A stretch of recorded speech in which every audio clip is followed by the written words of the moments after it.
From the OUTV Broadcast Center in Los Angeles, California, this is Brief News Brief, a brief look at today's trending news topics, proudly combating the thought police since 2016. Here's your host, James Heaney.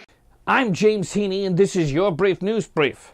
Today, Pelosi went out and she said it. She said that President Trump wants to be impeached. She said that he wants it so bad that he's falling over himself to see the House rush in that direction.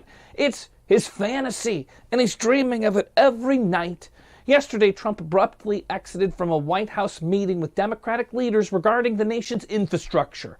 Trump doesn't want to work with them on anything while they're investigating his many, many different scandals that surrounds him like oxygen. Also, this week, a federal judge ruled for the second time that a House subpoena of Trump's financial records was lawful.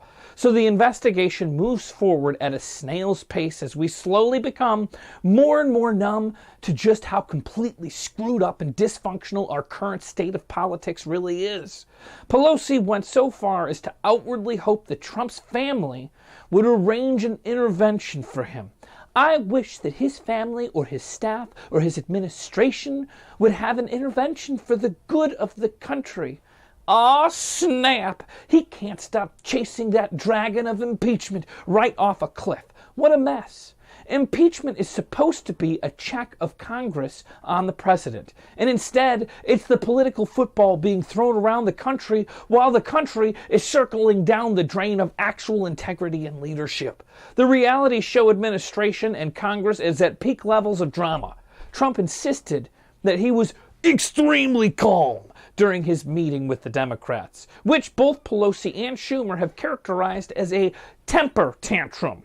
Everyone is pointing at each other saying no one wants to do anything real to solve the problems that face everyday Americans. House Democrats have passed several high-profile pieces of legislation, including on health care, ethics reform, and consumer protections. But these bills haven't been taken up by the Republican-led Senate.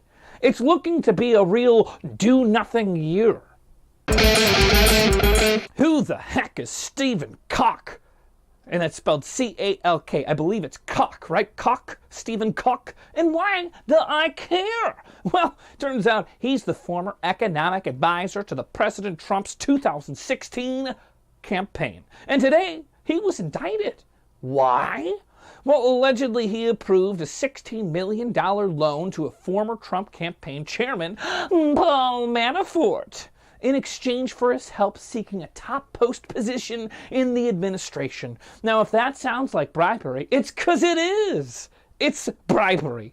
Calk, who was the founder of mortgage lender Federal Savings Bank of Chicago, illegally used the bank's resources to curry favor with Paul Manafort. Yikes! I got friends in real high places. It's super legal and I'm going to jail. Oh yeah. He lied to regulators and he ignored internal standards and he's just an outright jerk, it turns out.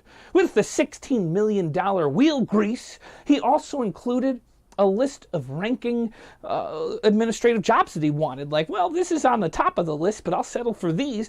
Dear Santa, I would like King Trump to give me the following job for Christmas. The whole thing reeks of personal benefit, abuse of power, and access to millions and millions of dollars. Meanwhile, millions of Americans are struggling day to day, day in, day out, and then there's this guy with super special access to wealth and power. Huh, cool. Manafort is now serving a 7.5-year prison sentence.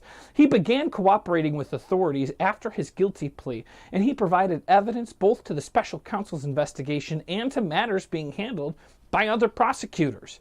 Like this bust on greedy old Calk. Calk is being described in the indictment as a co-conspirator who faces a possible 30 years in prison if convicted of the charges of financial institution bribery. A few years ago, Barack Obama's Treasury Secretary Jack Lew announced that Harriet Tubman, the famous escaped slave, would replace Andrew Jackson on the $20 bill.